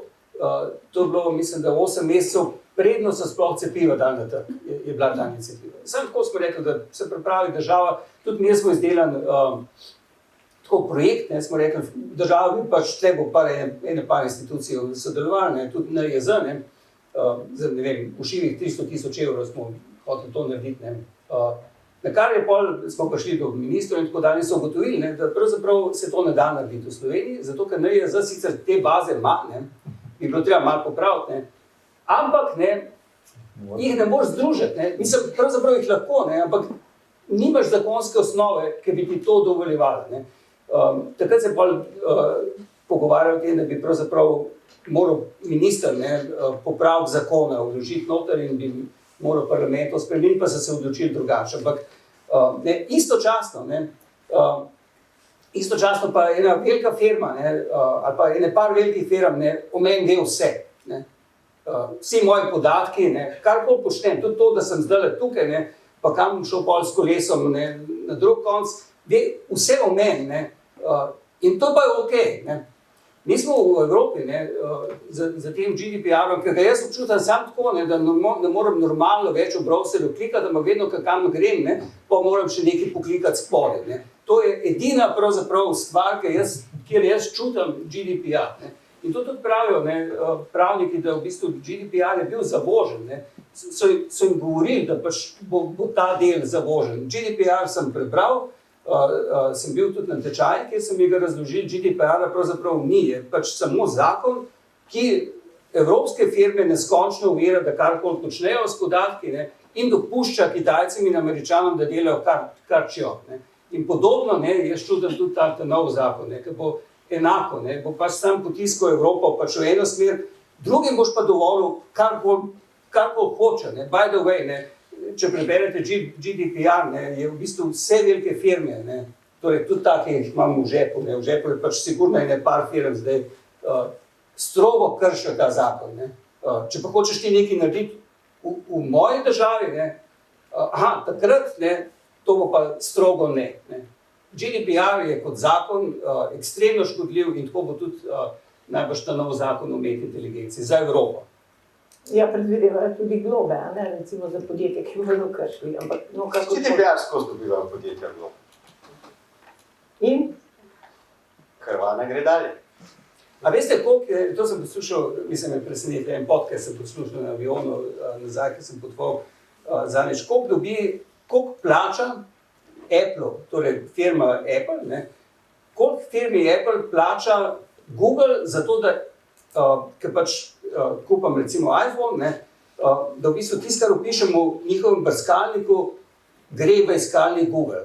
Torej, Google plačuje za to Apple 27 milijard dolarjev letno.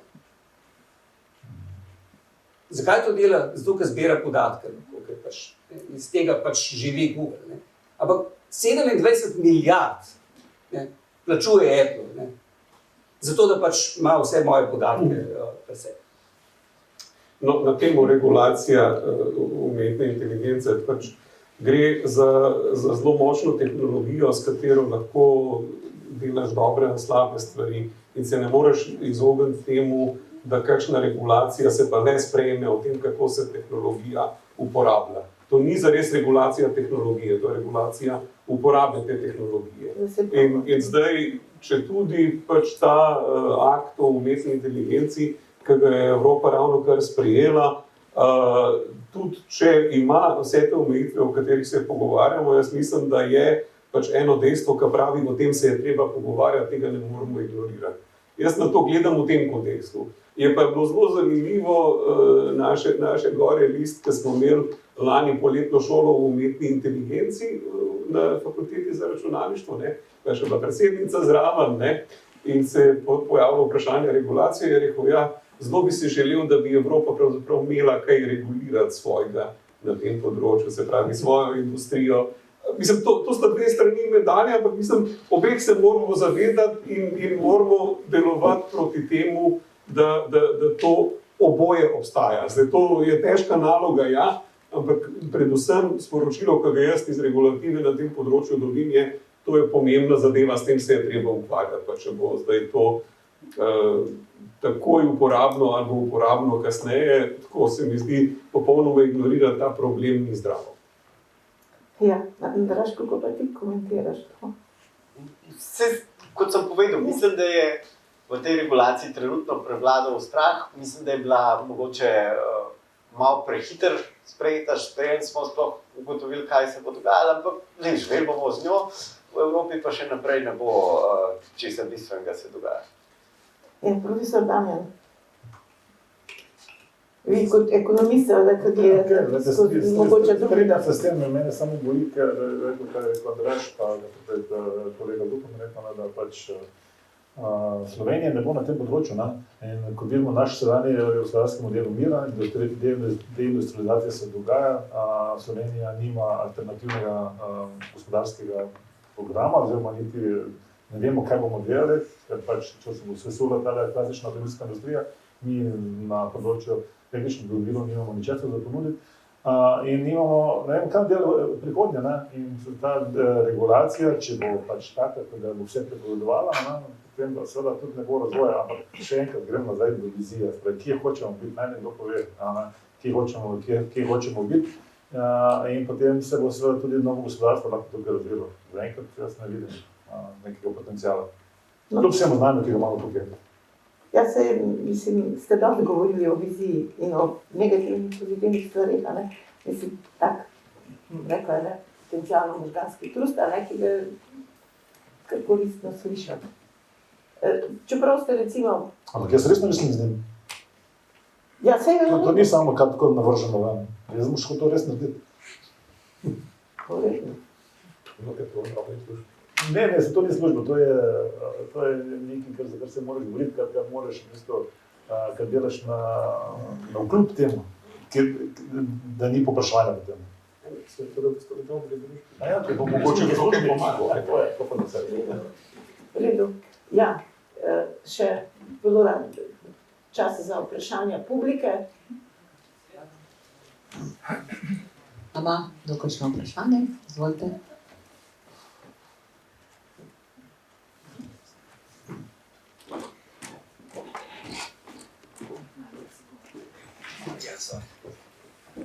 Lepo pozdravljeni, najprej hvala za diskusijo. Veliko je bilo povedanega, mene pa zanima malo, mislim, ste govorili, kako bi želeli, da Slovenija nekaj dela spremembe, se prilagaja oziroma dela disruptivne akcije, recimo temu. Zdaj, jaz sem na inštitutu Jožef Štefan tukaj, pa me zanima, kaj se na inštitutu dela, ker bi bilo fajn videti, da zdaj, vsaj mi pa delamo take stvari na inštitutu, in recimo tiskaj je bilo 30 let nazaj, recimo danes je mogoče malo drugačne prioritete. Se bojim, da če že na inštitutu se, mogoče ste odgovorili, pa se motam, stvari ne spreminjajo, kako lahko pričakujemo, da se bojo pa v Sloveniji. Kajti vsak sebe gleda, pač egoizem je enormen in verjamem tudi v Sloveniji, in samo moje je pomembno, da bi se ven stopil in pogledal in rekel, ok, res je spremembe, bla, bla, mogoče treba malo spremeniti, bla, bla in tako naprej. Tako da me zanima mogoče tudi stališče tega, zdaj mogoče to malo preveč fiksno na inštitut, ampak to pač najbolj občutim oziroma vidim. Hvala. Tukaj sem jaz najbolj poklican, da kaj povem. Inštitut na to področje umetne inteligence zelo močno po raziskovalni plati. Tukaj sledimo sodobnim trendom, mi smo jezikovne modele delali, še preden so veliki jezikovni modeli prišli ven in tudi zdaj, ko so, zelo, bom rekel, pozorno temu sledimo in poskušamo uporabljati za te namene, ki so za inštitut relevantni. Delamo tudi uporabne raziskave, sodelujemo tudi z gospodarstvom in to kljub temu, da pač okolje za to ni spodbudno, mislim, dejansko. Širše mislite? Tako širše, kot tudi v raziskovalni sferi nasploh delati preveč uporabne raziskave s trenutnimi omejitvami, ki jih imamo zakonskimi, ta zakon o raziskovalnem delu in podobno. Skratka, netrivialno je delati za industrijo v teh pogojih. Po drugi strani, Slovenija zares nima zelo velike industrije, ki bi bila pripravljena vlagati na tem področju. projekti, ki so bili uporabne narave in smo jih na mojem oddelku imeli, smo veliko boljš se imeli, ker smo sodelovali s tujimi podjetji, ki so razumeli, da morajo dati ne samo denar, ampak tudi svoje ljudi in znanje, zato da so na koncu dobili izdelke, ki so uporabni. Ne? Tako da, jaz bi rekel, mi še vedno smo tlele v zelo dobrem položaju, da v Sloveniji prispevamo tako k pridobivanju znanja kot uporabi tega znanja, ampak vedno bolj, jaz sem tudi recimo vodja oddelka na inštitutu, ne? Vedno bolj se srečujem s tem, da mi imamo omejitve in težave sistemske narave. In to, ker mislim sistemske narave, to je pač organizacija celotne raziskovalne sfere, zdaj, ko se je zakon o znanstveni raziskovalni dejavnosti spremenil. To so vse take stvari, ki nam pač prizorišče nam prelečejo, na novo ga postavijo. Ne? In zdaj ti moraš na enem takem novem igrišču znajti in te stvari so vse prej kot trivialne, če se prej ni premislilo o viziji in vseh teh stvarih, o katerih smo se danes pogovarjali. Ja, mogoče sem bil premalo natančen, predvsem sem govoril tukaj, sem hotel pokazati stališča možnosti recimo stabilnega financiranja oziroma financiranja, ki je namenjeno neki dejavnosti oziroma razvoju nečesa. In recimo, mislim, da so se zakorenile financiranje 30 let nazaj, kogarkoli, in zdaj v tem času se nič ne spremenja. Sem bolj na to šmir šel, ne vem, da se veliko dela, to mi je vse jasno. Ampak to je ta del je problem, da to je sistemski problem, zato smo se šli z ministrom pogovarjati, pa ni bolje, da bi tam to spremenili. Vsej Blažu. Ja. V bistvu bil en članek od Dušana Mramorja v sobotnem delu pred 2 meseci, ali pa mogoče 3, ne vem, kjer se je pravzaprav ukvarjal, kaj bi bilo treba v državi spremeniti. Pa mislim, da ste malo omenili tudi vi.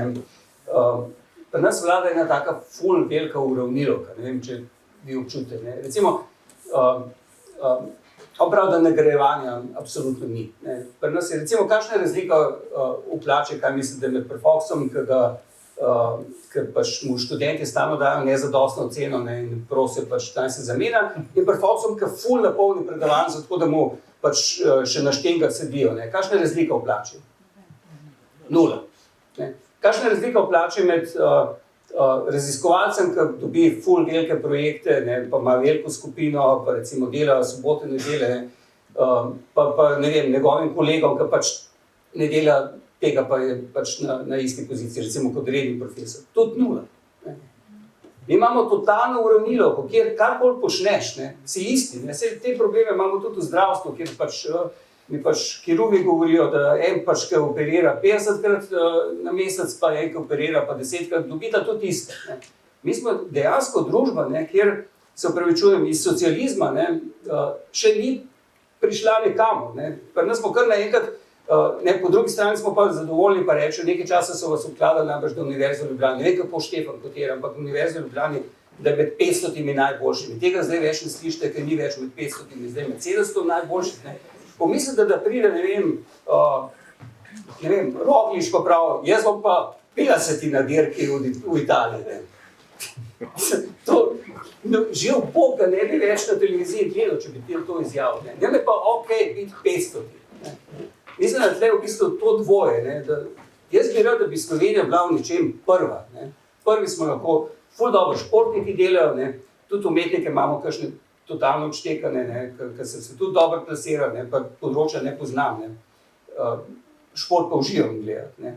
V znanosti ne, pa te presije ni, ne, se opravičujem. Ne. Pa nas ni, da mi pride dekan pa rektor pa reče, poslušaj Zupan, ne, tole, ki so ti objave padle v prejšnjih letih, imaš tole za popraviti, če ne, ti bom plačal znižal na pol, ne. Tudi predaval boš malo boljš, ne. Tega ni pri nas, ne. Ni nobene presije, ne, in tudi ni nobene nagrade. Vsi smo totalno isti, ne. Delamo v javnih raziskovalnih zavodih, kjer nam plačo regulira en beda zakon. Ne. In če tega ne bo, če te spremembe ne bo, pol tudi tisti ta boljši, ki so, se bojo enostavno naveličali, bojo šli ven, ne. In to se nam ful že dogaja. Mi dejansko na univerzi, torej na moji fakulteti, ker fakulteti za računalništvo, mi novega kadra, ki bi želel k nam prijeti, nimamo več. že 10 let. Tega vam noben ne bo hotel direktno povedati, ampak faks, fakulteta za računalništvo propada, totalno propada. Tako, tudi kadri, ki so novi, ne, so za nič. Veš, nekaj si povedal, ki je takoj rezoniralo, ta miselnost je še ostala iz socializma. Ne. Dejansko mi smo zdaj že kar par desetletij v kapitalizmu, ne, ampak miselnost je še ostala socialistična. Ne. Jaz sem o tem problemu sem se s kolegi v Švici pogovarjal kar nekaj časa nazaj, ki so rekli, ja, doktorski študenti računalništva imamo pri nas višjo plačo, ne. Ker drugače jih ne dobimo, ne, pač grejo v industrijo in jih nimamo, ne. In valjda jim damo višjo plačo za to, da pač pridejo k nam, ne. Pri nas je pa nekaj nezaslišanega, da bi zdaj za področje računalništva, a pa Bog ne daj umetne inteligence, ki v celem svetu zdaj hod in kjer mi imamo odlične strokovnjake, ne daj Bože, da bi pa mi tlele koga malo več plačali, pa da bi te ljudi obdržali, namesto da bi za 20% višjo plačo ali šli v Avstrijo, ali od doma delali za podjetje iz Singapurja, ali Kalifornije, mi tlele za take minimalne razlike zgubljamo kader, v katerega smo desetletja vlagali. Razlike sicer niso minimalne. Trenutno asistent na področju računalništva dobi neto plačo okoli 1000 evrov, če gre pa ta isti delati za, kar bom povedal, za Novartis ali pa za Sandoz, dobi 2,5-krat višjo neto plačo, če pa dela preko SP, dobi pa 5-krat višjo plačo. Zaradi tega sam to pojasnim, zaradi tega pri nas nobenega novega ni. Ja, a se lahko pa jaz kar navežem, ali mogoče še kakšno vprašanje, drugače pa jaz kar vprašala, ker je profesor Zupan povedal, da je imel možnosti kjerkoli živeti, pa kot razumem, vendarle ostajate v Sloveniji. Kje pa so tisti razlogi, da mogoče ta dramaturški lok pa vsem v neko svetlo prihodnost, a se da? Mogoče vse malo, ker jaz verjamem, da so vsi podatki pač realno stanje, taki so objektivni, to so objektivna dejstva. Ampak torej, profesor Zupan, zakaj pa vendarle ostajate v Sloveniji, kje pa je tisti optimizem, ki nas čaka? Torej, pred enim mesecem sem kupil kolo v Houstonu, po dolgih letih, ko grem tja, mi vedno iščejo kolo, pa moram ali na premejhnih kolesarjih, da me boli rit, ne, na velikih. In sem kupil kolo zato, da pač kolesaram z njimi, ne. In tam je samo ena kolesarska pot, ki vodi ob enem kanalu, ful je tako dosti smeti, pa greš, tako nezanimivo je. Tega, kar imam jaz doma, ne, da pač se usedem, pa sem na Golovcu čez 5 minut, ne, pa da nobenega ni, pa da gledam sam drevesa. Tega recimo v Houstonu, kamor hodim, ni, ne. Enormne gneče so na cestah, smrdi vse skupaj, pač zvečer se sprehajaš pač po kvartu, kjer živim, pa nobenega ne vidim. Ogromne hiše so, bogati so ultra tam, ne. Oni revni, ki so čez cesto, pač živijo čisto drugače. Ogromna, mislim, tako, čisti primer ene take distoptične družbe, kamor jaz upam, da mi ne drvimo, ampak v Sloveniji tega zaenkrat še ni. V Sloveniji imamo standard življenja, ki je neverjeten. Mislim, to, da lahko v soboto ali pa tudi čez teden, če hočeš zjutraj, pač spakiraš smučke, pa greš na Krvavec malo drsati. Tega ni drugje. Tega, da pač se usedem v avto, pa grem do morja, pa se vržem v Portorožu, ki ne vidim prav dobro skozi, ampak je tudi v redu. Ne. Tega tudi ni. Mi imamo standard življenja, ki je neverjeten, najbrž pa ni vzdržljiv. To so vse pozitivne stvari. Ne. Meni je ful všeč, recimo, da živim na ulici, kjer je iz okna moje hiše gledam na gospo, ki je bila snežilka v osnovni šoli mojih otrok. Nasprot živi Drago Jančar, ki je največji pisatelj, trenutno živeči slovenski. Ne. Moj soces je pa bil varilec v eni firmi, ki se ful dobro razume z njimi. Tega ni v Ameriki. Ne.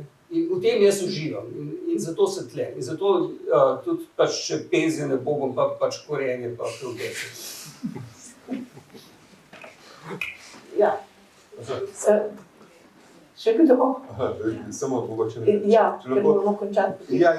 Samo še nekaj videl.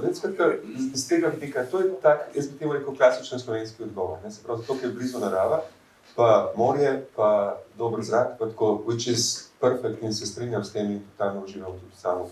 Ampak mene zanima tudi kulturologa, da tudi ta drugi vidik, se pravi, ali pa mogoče tudi v slovenski kulturi nekaj takšnega, zaradi česa se splača vztrajati. Zdaj, ok, jaz mislim, da celo so ene stvari, sam ne bi zdaj izgubil časa s tem, ampak se mi zdi še en vidik, no, ki pa čisto eksistencializem, ki mi ne spomnite, koga pa to. Se pravi, in tle se mi zdi neka fora, se pravi, v bistvu on pravi, na nek način življenje je absurdno, ampak na nek način ti kot človek se realiziraš, še vedno se z absurdom grizaš. Zaradi tega se mi zdi na nek način, tudi jaz sem imel neke priložnosti, da bi šel neke urejene, ampak v bistvu, dobro, življenje bi bilo udobno, ampak se mi zdi, da na nek način bi pogrešal ta nek smisel, ki ga imamo v tem, da živimo v nekem okolju, kjer vidim ene stvari, ki bi jih mogoče lahko še spremenil. Se pravi, ta nek izziv.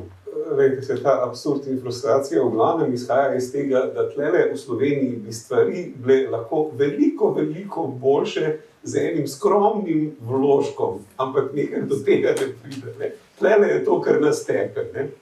Drugač pa glede osnovnih stvari, jaz sem iz Makedonije prišel v Ljubljano, ne, pa sem tle ostal, tako da ni zdaj vprašanje, da ne bi bilo zadosti motivov za to, da šel v Sloveniji ostane. Ne. Ampak za posameznike, ki so ambiciozni, si v življenju želijo kaj več, ne, v resnici je glavna frustracija ta, da ti vidiš, ne, prav otipljivo je, koliko malo ti rabaš, zato da so stvari veliko boljše, pa da si igralec na svetovnem igrišču, ne? Ampak do kje ne prideš? Ja, samo kratko. Ne, jaz sem samo tako da. Lajko sem. Ja, like demokracija, tudi to obstaja, definitivno. Skratka, hvala vam.